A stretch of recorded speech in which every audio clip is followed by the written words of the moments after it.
Mga igala, kumusta? Ado na kita Bible trivia ni Takna, January 1. Challenge na to na, taman sa December.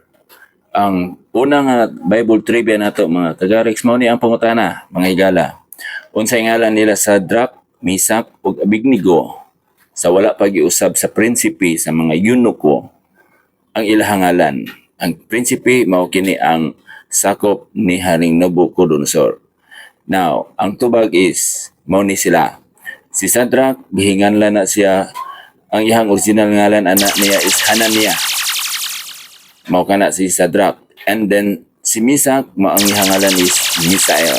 Or Misael. Sa Hebrew nga pagka-pronounce, Misael. Kung English, Misael. Misael. And then, si Abednego, bihinganlan na siya og si Azariah. Mao kana ang ato ang tinuod nga ngalan nila ni Sadrak, Misak ug Abednego. Okay, giusab lang sila sa prinsipe sa mga eunuko. Mabasa nato na sa Daniel kapitulo 1 bersikulo 7.